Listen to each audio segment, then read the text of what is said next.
Chapters 1689 Failure, 1690 Myriad Beings Assimilation Transformation, 1691 Exposed, 1692 Working with Longevity Heaven Chapter Start Chapter 1689 Failure Immemorial White Heaven, Beast Calamity Grotto Heaven.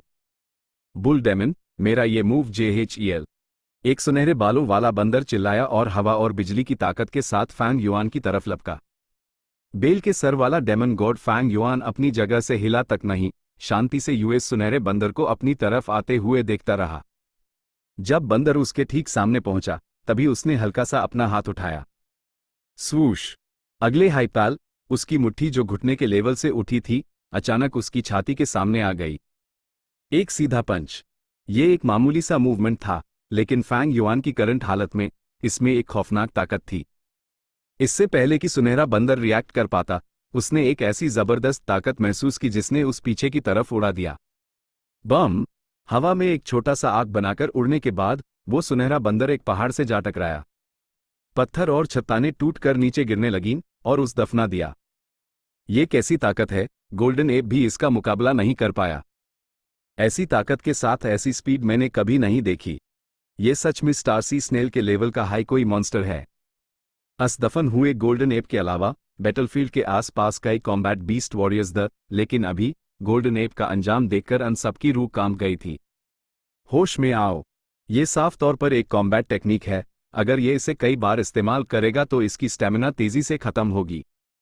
Combat beast warriors में से एक, lightning lion, ने दहाड़ते हुए कहा। Fang Yuan ने combat beast king द्वारा भेजे गए ZYA डिटार कॉम्बैट बीस्ट वॉरियर्स को पहले ही हरा दिया था, लेकिन अभी भी 5 ऐसे थे जिनके पास थोड़ी ताकत बची थी। वो 5 सबसे स्ट्रॉन्ग कॉम्बैट बीस्ट वॉरियर्स थे। उनमें डू लायन वॉरियर्स, लाइटनिंग लायन और धर्म लायन। पहले वाले का सर शेर का और शरीर इंसान का था और उसके पास बिजली की शक्तियां थीं, जबकि दूसरे का सर इंसान का और शरीर शेर का था और उसकी रिकवरी पावर कमाल की थी। एक पहाड़ के साइज का मॉलस्क, जिसे स्टोन मॉलस्क कहते थे। उसके 2 बड़े शेल्स खुले थे और वो अनगिनत उल्कापिंडों जैसे पत्थर फेंक सकता था। एक विशाल गेंदा जो स्टील से बना लगता था, यूज स्टील रश कहते थे। और आखिरी थी एक नाजुक फ्रॉस्ट बटरफ्लाई जो एक एडल्ट की मुट्ठी के साइज की थी। उसका रूप इंसानी था जिसके पंख तितली के थे और वो पावरफुल फ्रॉस्ट एनर्जी छोड़ सकती थी। ही, बेवकूफ बेल, तू फंस गया। ना जाने कब वो नाजुक फ्रॉस्ट बटरफ्लाई फैंग युआन के सर के ऊपर आ गई थी। फ्रॉस्ट एनर्जी फूट पड़ी, जिसने फैंग युआन के सर और कंधों को धक लिया और तेजी से नीचे फैलने लगी। रो! स्टील रश ने जोर से दहाड़ते हुए सीधा फैंग युआन की तरफ रुश किया, जिससे एक भूकंप सा आ गया। मेरी नई कॉम्बैट टेक्निक का मजा चख। स्टोन मॉलस्क अचानक तेजी से गोल गोल घूमने लगा और एक हैरान करने वाली स्पीड से फैंग युआन के पास पहुंच गया। उसके दोनों शेल्स खुले और उसने फैंग युआन के पूरे निचले हिस्से को जकड़ लिया। अगले हाइपैल, स्टील रश ने फैंग युआन को बुरी तरह जमीन पर पटक दिया। जमाने वाली हवा ने फैंग युआन के हाथों को गहरे नीले रंग की विशाल बर्फ में जमा दिया था। यही टाइम है। लाइटनिंग लायन और धर्म लायन ने बाएं और दाएं से फैंग युआन के सर पर हमला किया। मार जा! अन पांचों ने एक साथ चिल्लाया। उनका बैटल इंटेंट अपने पीक पर पहुंच गया था। बूम! एक जबरदस्त धमाका हुआ, जिससे हवा की अनगिनत लहरें उठने लगीं। पांचों कॉम्बैट बीस्ट वॉरियर्स एक तूफान में तिनके की तरह थे। वो खून उगलते हुए हवा की लहरों से दूर जा गिरे। धूल के बादलों में एक पहाड़ के साइज का काला साया धीरे धीरे सामने आया। फैंग युआन शांति से अपनी जगह पर खड़ा था। उसने अन 5 कॉम्बैट बीस्ट वॉरियर्स को देखा जो उससे लड़ना चाहते थे और अब जमीन पर तड़प रहे थे। फिर वो आगे बढ़ने लगा। बम बम बम! उसका हर कदम आसपास की जमीन को हिला रहा था और पीछे बड़े बड़े पैरों के निशान छोड़ रहा था। खमिनय! मत जाओ! रुक जाओ! कॉम्बैट बीस्ट वॉरियर्स उठने की कोशिश कर रहे थे, लेकिन सिर्फ लाइटनिंग लायन हाई खड़ा हो पाया। ये लाइटनिंग लायन है। जाओ, तुम्हें इस मॉन्स्टर को रोकना ही होगा। लाइटनिंग लायन एक बार फिर बिना किसी डर के फैंग युआन की तरफ लपका। उसकी गिल्ड में एक अटल रोशनी थी। अगर तुम दूसरों को मारने चाहते हो, तो तुम्हें मेरी लाश के ऊपर से गुजारना होगा। बूम! किसी ने नहीं देखा कि फैंग युआन ने कैसे हमला किया। उन्होंने सिर्फ लाइटनिंग लायन को पहले से भी तेज स्पीड से पीछे पटके जाते हुए देखा। अस विशाल शेर का शरीर जमीन पर घसीटेटा चला गया, जिससे 30 मीटर लंबा गड्ढा बन गया और फिर वो रुक गया। लाइटनिंग लायन बेहोश हो गया था। उसमें कोई हरकत नहीं हो रही थी। फैंग युआन आगे बढ़ता रहा। उसने खुद पर कंट्रोल रखा था और इन लोगों की जान नहीं ली थी। जब वो यहाँ घुसा था यूएस वक्त से अलग कई इनहेरिटेंसेस पाने के बाद उसका नजरिया बदल चुका था। ए फ्लैट, उसकी नज़र में इस बीस्ट कैलेमिटी ग्रोटो हेवन की हर चीज उसकी प्रॉपर्टी थी। इसमें नेचुरली यह कॉम्बैट बीस्ट वॉरियर्स भी शामिल थे। ए फ्लैट बस आखिरी इनहेरिटेंस ग्राउंड बचा है। जैसे हाई में ये इनहेरिटेंस ले लूंगा, मैं सारे इनहेरिटेंस कंटेंट्स को जोड़कर कंप्लीट कंटेंट हासिल कर लूंगा।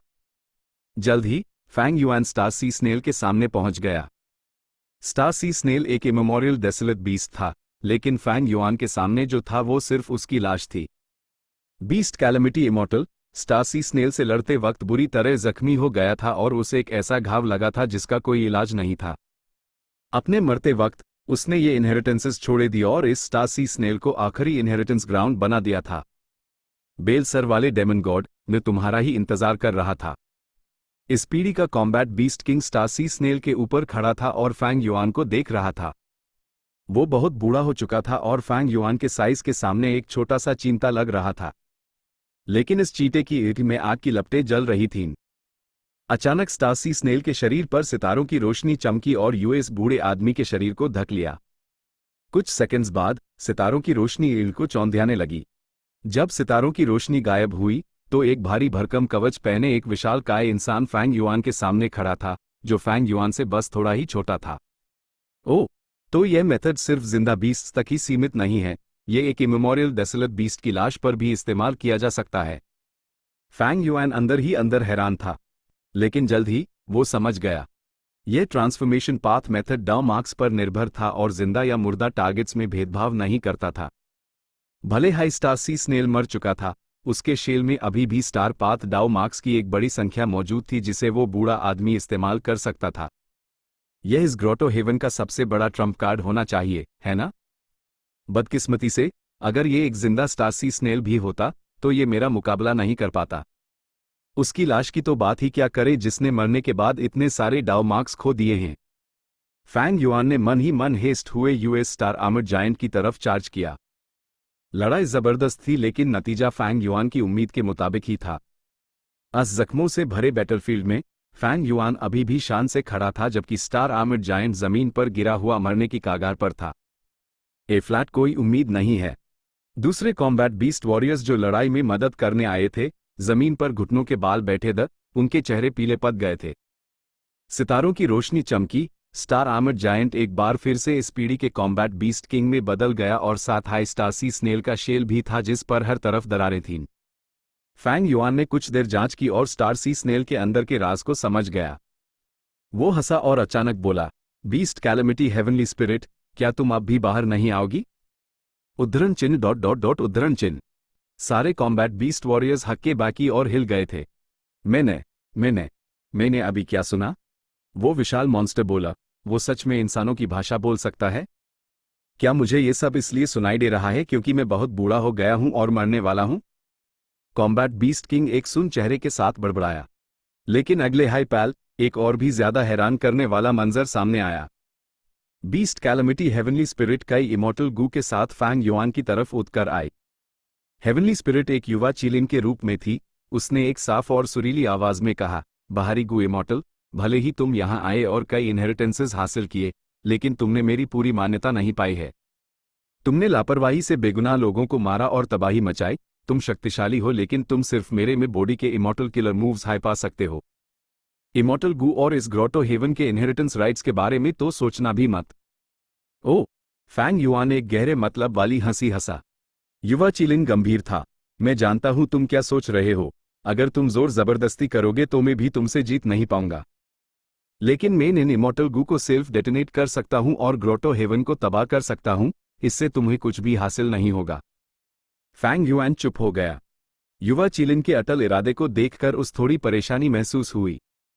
एक हेवनली स्पिरिट लैंड स्पिरिट की तरह ही थी, वो झूठ नहीं बोलती। फैंग युआन ये पता नहीं लगा पा रहा था कि बीस्ट कैलेमिटी इमॉर्टल के इमॉर्टल गू कहां थे, और उसका ब्लड लाइट स्पिरिट सप्रेशन इतना हाई लेवल का नहीं था कि ग्रोटो हेवन के हेवनली स्पिरिट के लिए पर्याप्त खतरा बन सके। तो ये माजरा था। यहां के कॉम्बैट बीस्ट वॉरियर्स असल में इनहेरिटेंस का ही एक हिस्सा थे। मेन बीस्ट कैलेमिटी इमॉर्टल का इरादा समझ गया। लंबी छुप्पी के बाद फैंग युआन अचानक बोला, भले ही तुम अब समझ गए हो, बहुत देर हो चुकी है। हर किसी को सिर्फ एक मौका मिलता है, लेकिन तुम खाली हाथ नहीं जा रहे हो। मैं बॉडी के अरेंजमेंट्स के मुताबिक इमॉर्टल किलर मूव्स तुम्हें सौंप दिए जाएंगे। हेवनली स्पिरिट ने अपनी बात साफ कर दी थी, वो चाहती थी कि वो चला जाए। जब फैंग युआन ने वो इमॉर्टल किलर मूव्स हासिल कर लिए, वो ना तो वहां रुका और ना ही जोर जबरदस्ती की, और हेवनली स्पिरिट द्वारा खोले गए एंट्रेंस से बीस्ट कैलेमिटी ग्रोटो हेवन छोड़कर चला गया। ईस्टर्न सी 5 रैंक 8 गू इमॉर्टल्स के बीच की लड़ाई हैरान करने वाली थी।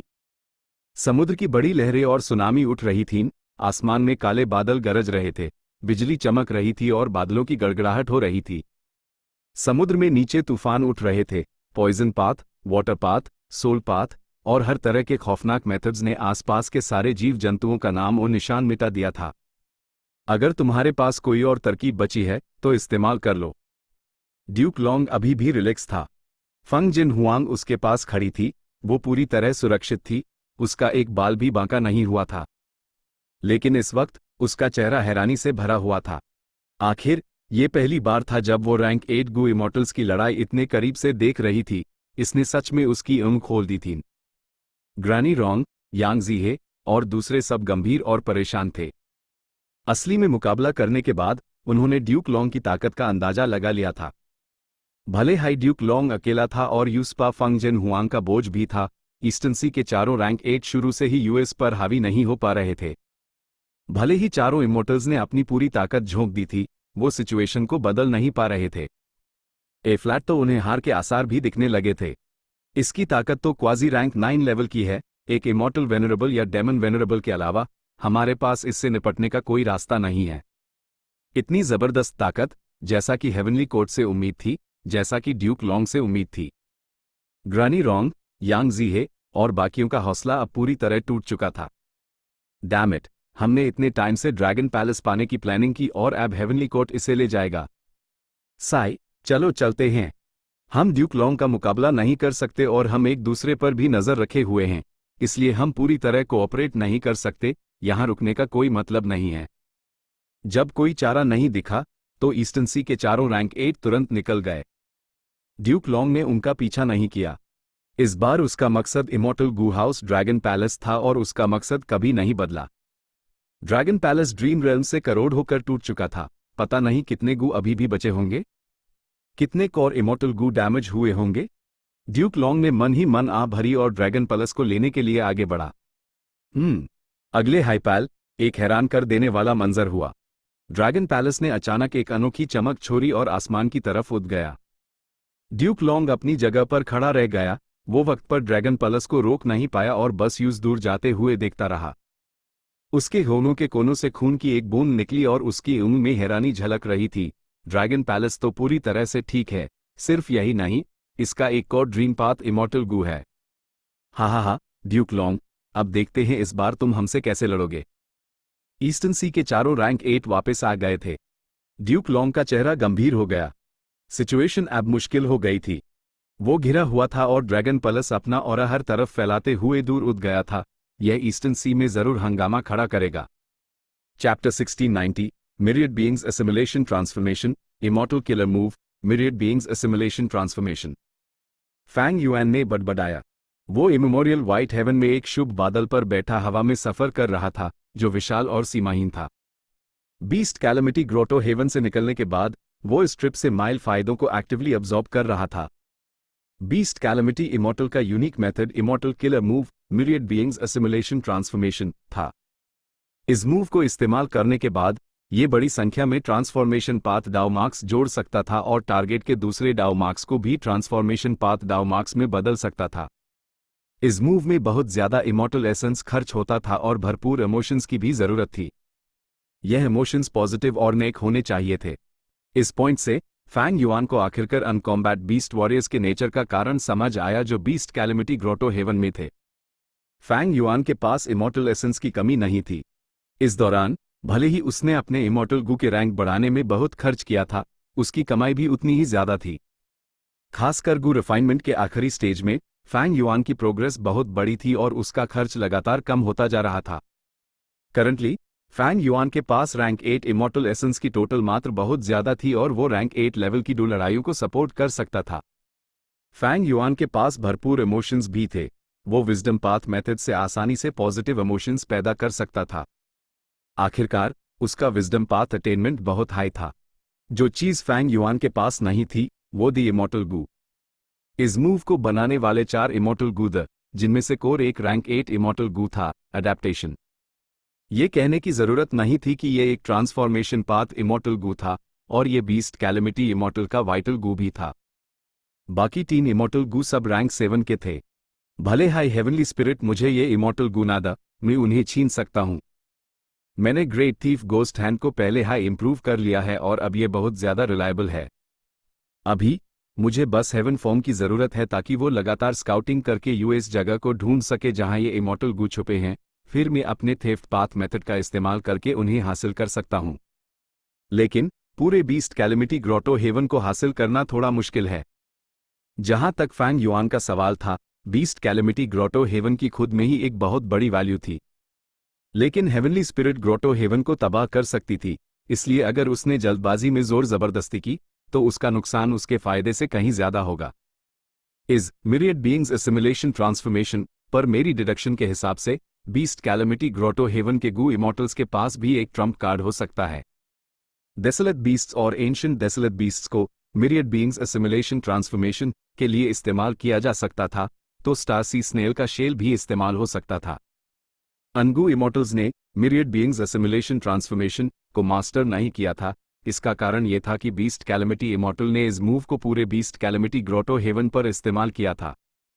इसका मतलब था अगर सिचुएशन ऐसी बनी तो पूरा beast calamity grotto heaven myriad beings assimilation transformation के जरिए गू इमोर्टल्स के साथ मर्ज हो सकता था। ये एक टेम्पररी रैंक 8 बैटल स्ट्रेंथ पैदा कर सकता था। नेचुरली फैंग युआन इस तरह के रैंक 8 से जीत सकता था, लेकिन इससे होने वाला सारा नुकसान फैंग युआन को हाई उठाना पड़ता। भले ही वो जीत जाता, बीस्ट कैलेमिटी ग्रोटो हेवन जिसने मिरियड बीइंग्स असिमिलेशन ट्रांसफॉर्मेशन का इस्तेमाल किया था, उससे भारी नुकसान होता। इसका मतलब मुझे उन्हें पूरे बीस्ट कैलेमिटी ग्रोटो हेवन के साथ मिरियड बीइंग्स असिमिलेशन ट्रांसफॉर्मेशन इस्तेमाल करने से रोकने का एक तरीका निकालना होगा। इसके अलावा मेन फैमिलियर फेस का इस्तेमाल करके एक बार फिर से अनवेट कर सकता हूं। बीस्ट कैलेमिटी हेवनली स्पिरिट ने कहा था कि एक इंसान के पास यूज इनहेरिट करने का सिर्फ एक मौका होता है, लेकिन उसकी डिटेक्शन एबिलिटी कितनी स्ट्रांग हो सकती थी? क्या वो फैंग युआन की असली पहचान को अलग कर सकती थी? फैंग युआन की डिडक्शन के मुताबिक इसकी संभावना बहुत कम थी। लेकिन जैसे हाईफैंग युआन रोकने के तरीके डिड्यूस कर रहा था, उस कुछ खबर मिली। ये खबर बहुत इंपॉर्टेंट थी। ड्रैगन पल्स प्रकट हो गया। और तो और ड्यूक लॉन्ग ने खुद आगे बढ़कर मूव लिया लेकिन यूज हासिल नहीं कर पाया। ऐसा इसलिए हुआ क्योंकि यूज ईस्टर्न सी के 4 रैंक 8 गू इमोर्टल्स के अलायंस ने रोक लिया था। इंटरेस्टिंग। अभी रैंक 8 इमोर्टल गू हाउस ड्रैगन पैलेस ईस्टर्न सी के आसमान में बिना अपना ऑरा छुपाए उड़ रहा है। इसने पहले ही एक बड़ा हंगामा खड़ा कर दिया है। अनगिनत फोर्सेस और गू इमोर्टल एक्सपर्ट्स इस पर गहरी नजर रखे हुए हैं।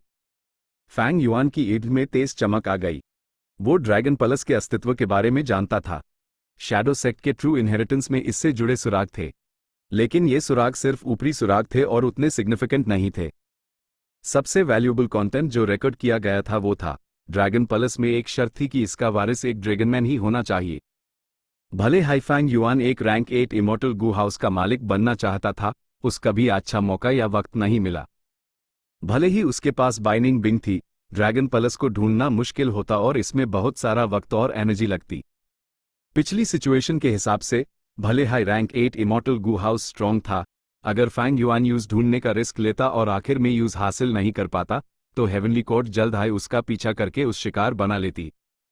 फायदे बहुत बड़े थे लेकिन रिस्क उससे भी बड़ा था, इसलिए फैंग युआन ने कोई मूव नहीं लिया था। तो heavenly court Chupke Chupke dragon pulse को ढूंढ रहा था और लगभग यूज हासिल कर ही लिया था। ये जानकर फैंग युआन उन चारों ईस्टर्न सी रैंक 8 की तारीफ किए बिना नहीं रह सका। बहुत बढ़िया। उसने ज्यादा देर नहीं सोचा, फैंग युआन तुरंत इमेमोरियल व्हाइट हेवन से निकला और ईस्टर्न सी की तरफ बढ़ गया। बीस्ट कैलेमिटी ग्रोटो हेवन यहीं था और आसानी से डिस्कवर नहीं होगा, वो उससे धीरे धीरे निपट सकता था। ड्रैगन पल्स का मामला अर्जेंट था, वो हेवनली कोर्ट को यूज लेने नहीं दे सकता था। ये एक रैंक 8 इमोर्टल गू हाउस था और इसमें एक अनजान ड्रीम पाथ इमोर्टल गू था। कुछ दिन बाद ईस्टर्न सी बूम एक जबरदस्त धमाके के बीच गु इमॉर्टल शी मियाओ ने खून की एक बड़ी उल्टी की और तेजी से पीछे हट गया। ड्यूक लॉन्ग ने जोर से दहाड़ा, उसका शरीर रोशनी की किरणों में बदल गया और उसने इमॉर्टल गु हाउस ड्रैगन पलस पर चार्ज कर दिया। दोनों के बीच का फासला तेजी से कम हो रहा था, लेकिन अहम मोड़ पर ग्रानी रोंग आगे आए और ड्यूक लॉन्ग को रोक लिया। उसका पूरा शरीर पर्पल गैस छोड़ रहा था, वो बुरी तरह जख्मी थी और कागज की तरह पीली पड़ गई थी। ड्यूक लॉन्ग की रफ्तार खतरनाक थी, लेकिन जब उसने ग्रानी रोंग के आसपास पर्पल जहरीले हवा को देखा तो उसकी एड़ सिकुड़ गई। उसने तेजी से अपनी दिशा बदली और चक्कर काटकर आगे बढ़ा। ग्रानी रोंग एक पॉइजन पाथ गु इमॉर्टल थी, यह पर्पल जहरीले हवा उसका ट्रम्प कार्ड थी और ड्यूक लॉन्ग भी इसे छूना नहीं चाहता था। ग्रानी रोंग की हालत अच्छी नहीं थी, इन दिनों की लड़ाई में उसका नुकसान सबसे ज्यादा हुआ था।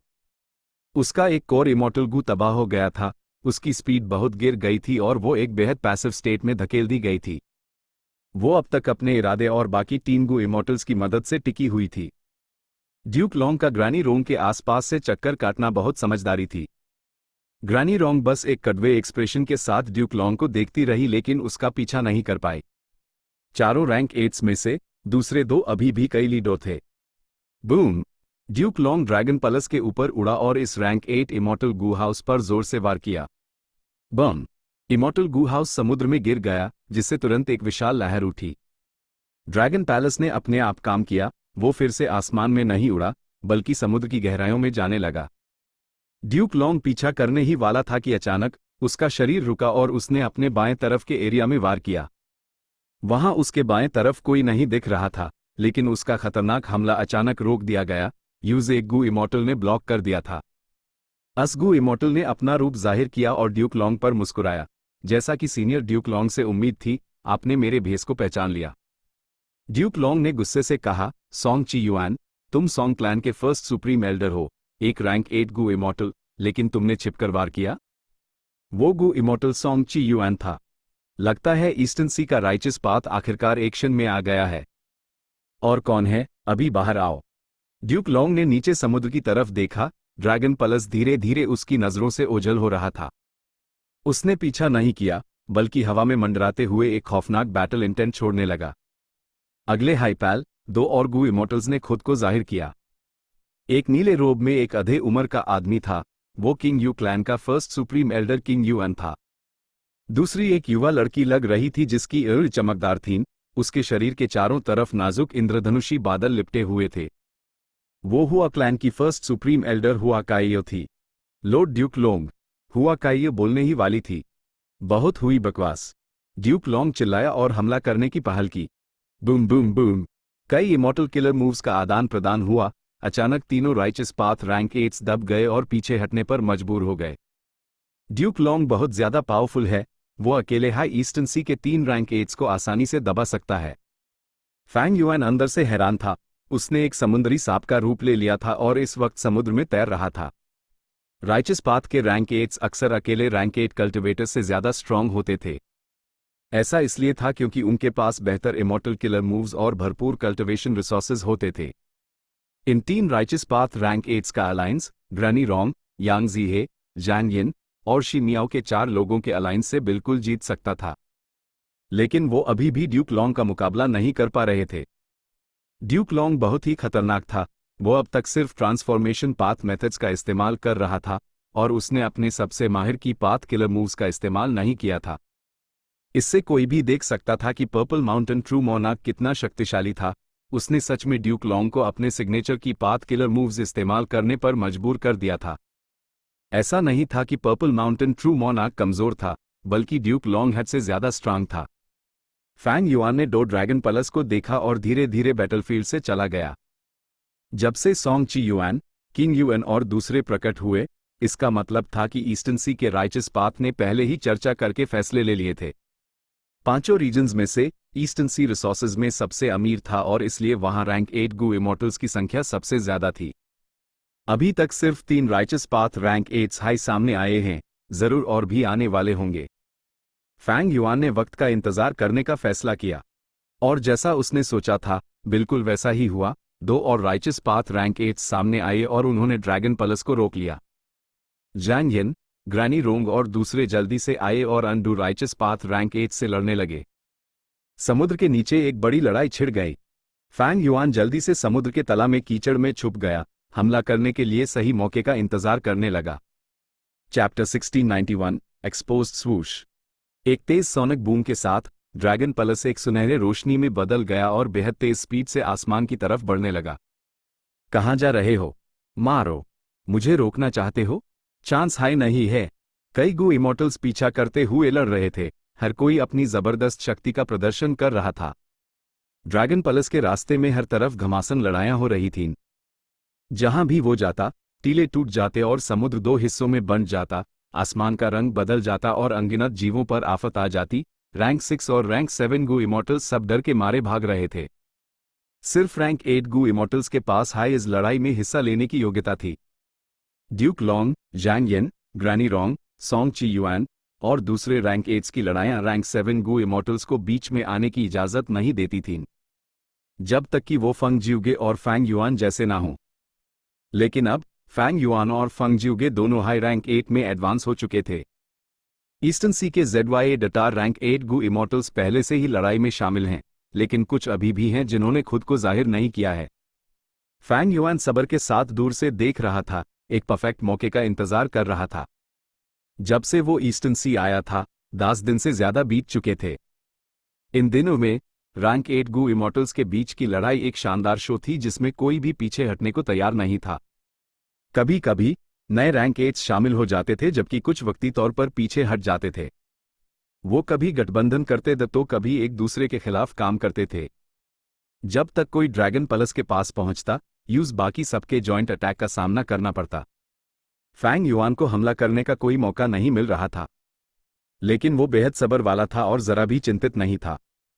यहां से इन रैंक 8 गो इमोर्टल्स के स्किल्स को देख पाना भी एक बहुत बड़ी कामयाबी है। यह इन्फॉर्मेशन बहुत वैल्यूएबल है। ड्यूक लॉन्ग सच में खौफनाक है। इस लड़ाई में वो बिना शक सबसे स्ट्रांग है, लेकिन ड्रैगन पलस में यूएस अनजान ड्रीम पाथ इमोर्टल गु की वजह से, दूसरे रैंक 8 के जॉइंट अटैक और साथ हाइफंग जिन हुआंग की सुरक्षा की चिंता के कारण वो ड्रैगन पैलेस हासिल नहीं कर पाया है। फैंग युआन की ईद में एक शातिर रोशनी चमकी। सिर्फ रैंक 8 इमोर्टल गु हाउस ड्रैगन पैलेस हाई नहीं, ड्यूक लॉन्ग के पास खड़ी फंग जिन हुआंग भी उसका टारगेट थी। इस लड़की के पास एक ड्रीम पाथ इमोर्टल गु था और वो ड्यूक लॉन्ग की शिष्य भी थी। जिस तरह से ड्यूक लॉन्ग उसकी रक्षा कर रहा था, उसकी अहमियत साफ दिख रही थी। लेकिन भले हाइफैंग युआन की ऐसी साजिश थी, यूज फंग जिन हुआंग पर हमला करने का मौका भी नहीं मिल रहा था।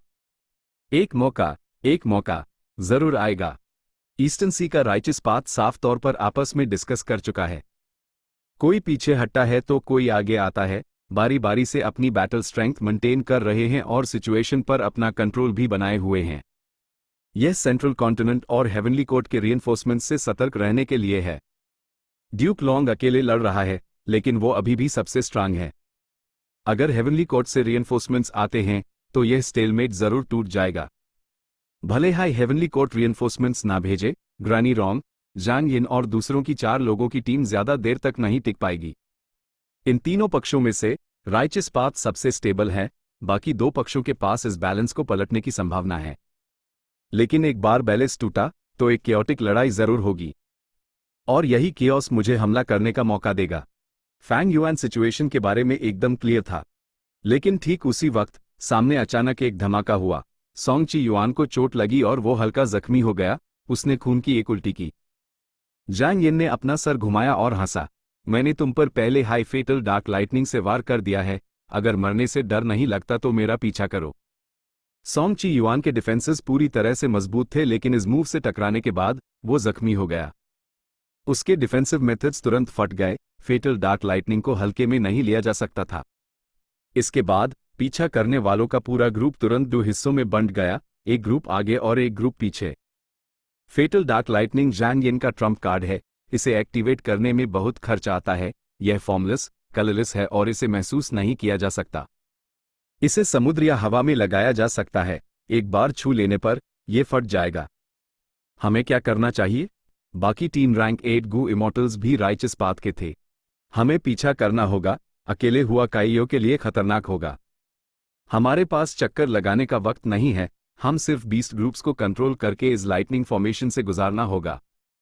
तीनों राइचिस पाथ मेंबर्स ने जल्दी से एक रास्ता सोचा और अपने अपने एंशिएंट डेसोलेट बीस्ट्स को छोड़ दिया। सोंग ची युआन ने अपना हाथ हिलाया। इन एंशिएंट डेसोलेट बीस्ट्स का ऑरा तुरंत इमेमोरियल डेसोलेट बीस्ट्स के लेवल तक बढ़ गया। Boom boom boom.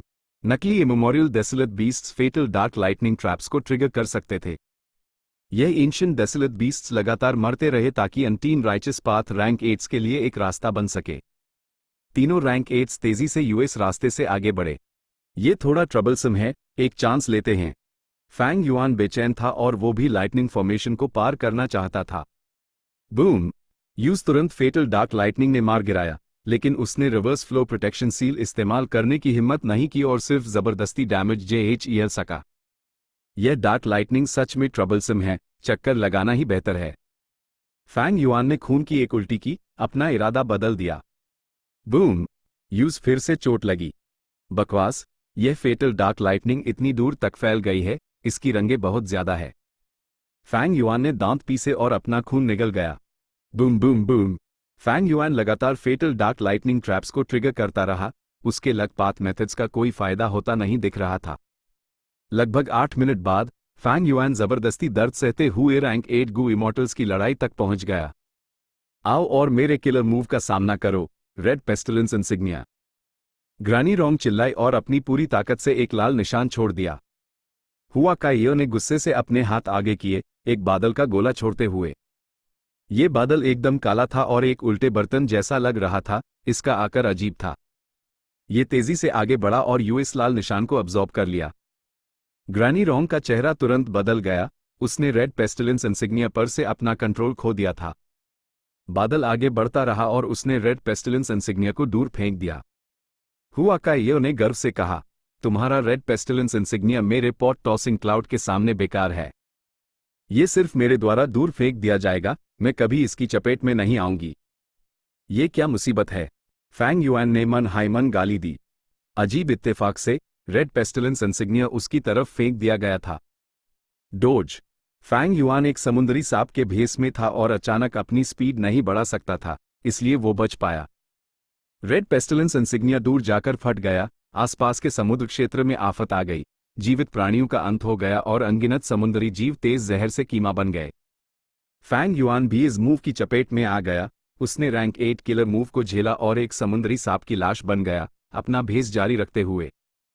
Fang yuan के लिए पीछे से पीछा करना आसान नहीं था, वो लगातार इस लड़ाई में मूव्स के असर से टकरा रहा था। खुशकिस्मती से वो काफी पीछे रहा और रैंक 8 गू इमॉर्टल्स सभी ड्रैगन पलस और एक दूसरे पर ध्यान दे रहे थे, उन्होंने यूज डिस्कवर नहीं किया था। लेकिन ये ज्यादा देर तक नहीं चला, कुछ दिनों बाद आखिरकार फैंग युआन की पहचान जाहिर हो ही गई। यूज एक रैंक 8 लोन कल्टिवेटर ने ढूंढा था, उसका नाम यांग जुन था और वो अपने immortal Gu house fragrant treasure horse chariot में ड्रैगन पलस का पीछा कर रहा था जब उसने इत्तेफाक से फैंग युआन को डिस्कवर कर लिया। फैंग युआन ने यूएस पर हमला किया और तुरंत भाग गया। इस हरकत ने आखिरकार दूसरे रैंक 8 का ध्यान खींच लिया, लेकिन फैंग युआन तुरंत निकल गया था। भले हाई ड्यूक लॉन्ग कुछ करना चाहता, बहुत देर हो चुकी थी। Central continent, infallible blessed land. Formation की रोशनी गायब हो गई।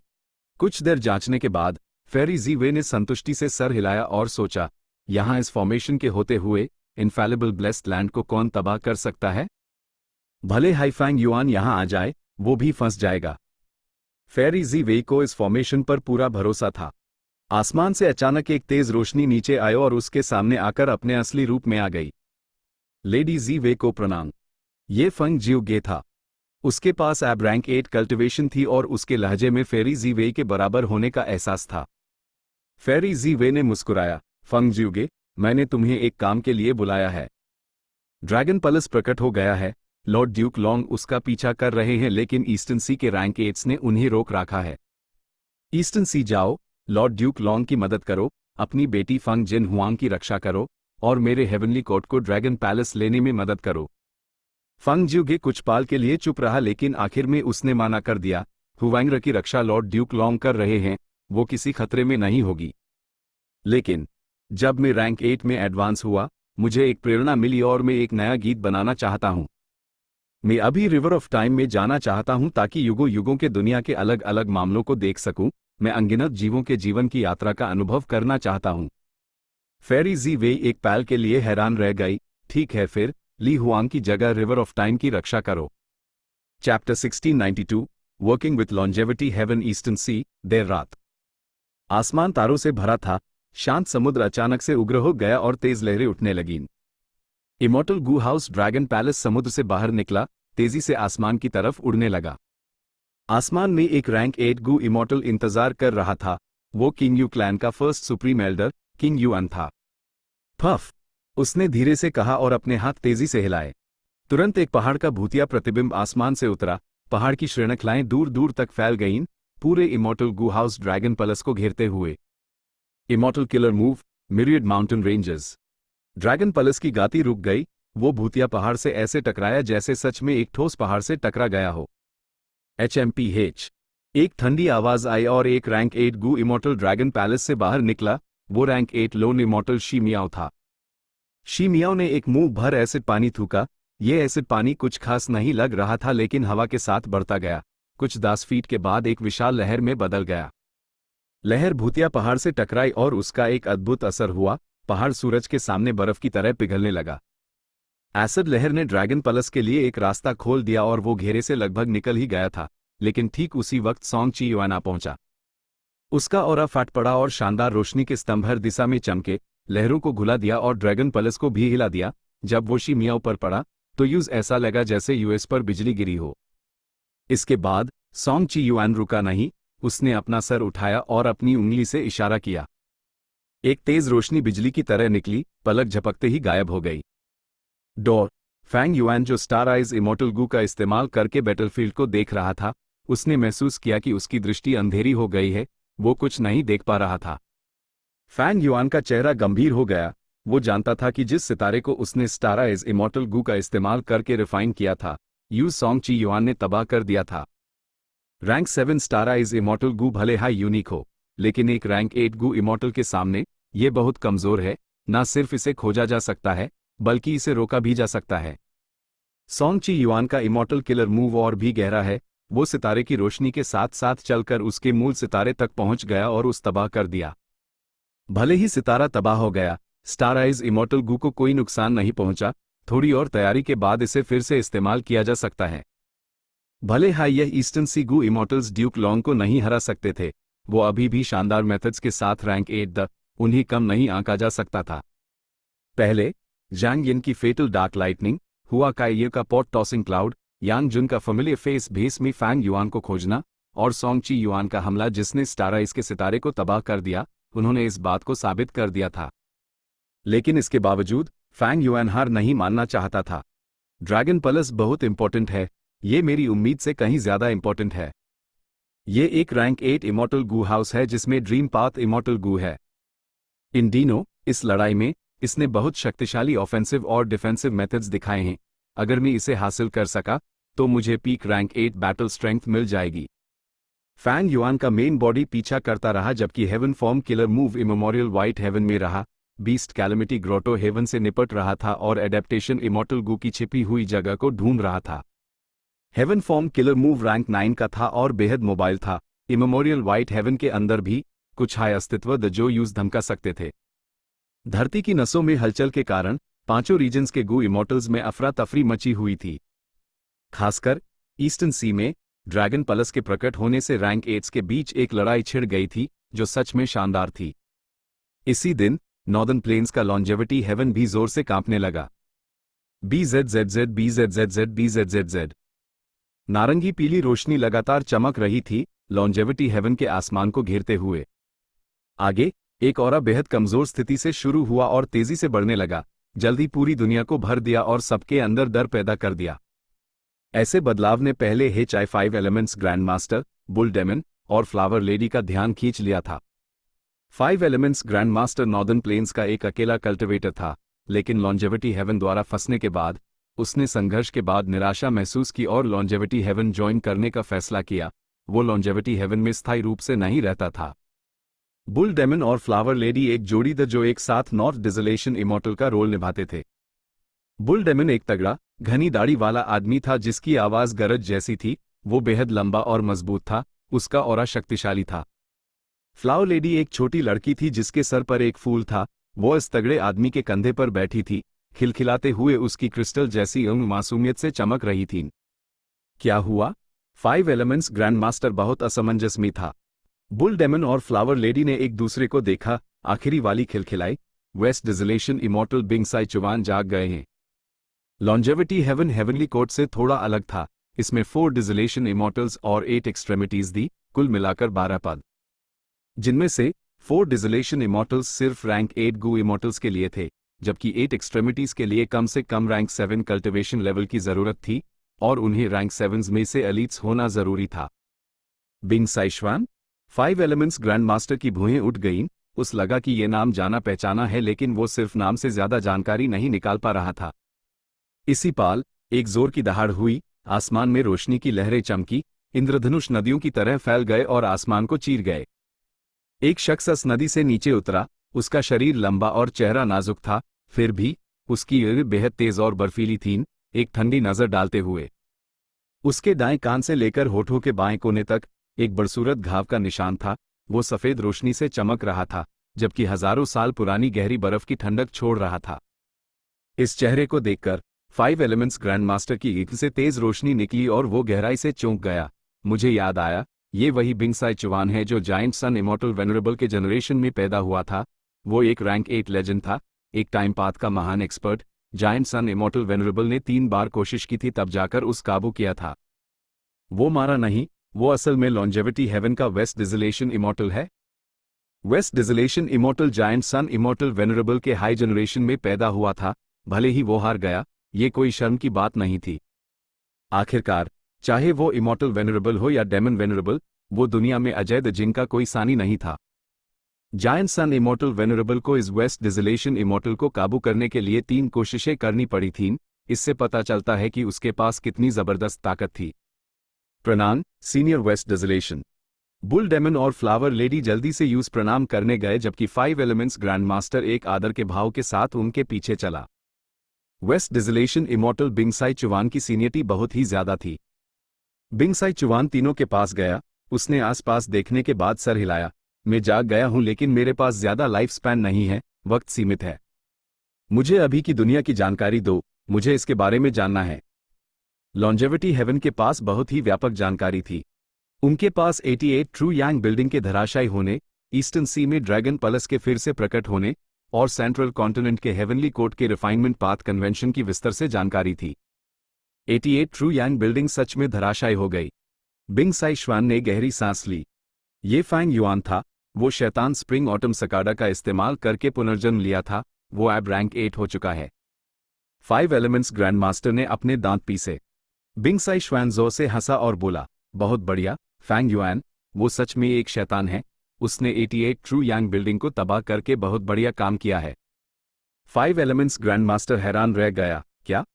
बुल डेमन ने फ्लावर लेडी को देखा। फ्लावर लेडी ने बुल डेमन को देखा। तीनों इमॉर्टल्स पूरी तरह से चौंक गए थे। आगे बिंग साई चुवान ने कहा, फेट गू रिपेयर होने वाला है, लगता है कि ये रिफाइनमेंट पाथ कन्वेंशन आखिरी है। वक्त नहीं है, हमें अभी फैंग युआन से कांटेक्ट करना होगा और एक अलायंस बनाना होगा। 5 elements grand master, bull demon और फ्लावर लेडी की निगाहें अचानक बदल गईं। क्या ये बिंग साई चुवान सच में वेस्ट डिजलेशन इमॉर्टल था? क्या वो नकली हो सकता है? लॉन्जेविटी हेवन मेरे साथ कोऑपरेट करना चाहता है? फैंग युआन को यह संदेश मिला और वो काफी चौंक गया। उससे कांटेक्ट करना आसान था, लंग या लैंड स्पिरिट ये कर सकती थी। बिंग साई चुवान ने लंग या लैंड स्पिरिट का इस्तेमाल करके फैंग युआन से कांटेक्ट किया। उसने खुलकर बात की, मेन वेस्ट डिजलेशन इमॉर्टल हूं, लॉन्जेविटी हेवन का वर्तमान नेता। फैंग युआन, तुम एक अदरवर्ल्डली डेमन हो, लेकिन तुमने अभी तक रेड लोटस का असली इनहेरिटेंस हासिल नहीं किया है। अगर हेवनली कोर्ट ने फेट इमॉर्टल गू को रिपेयर कर लिया, तो इससे तुम्हारा बिल्कुल भी फायदा नहीं होगा। उसी तरह लॉन्जेविटी हेवन भी हेवनली कोर्ट को सफल होते नहीं देखना चाहता। अगर उन्होंने फेट गू को रिपेयर कर लिया, तो यह हेवनली कोर्ट के लिए बहुत मददगार होगा।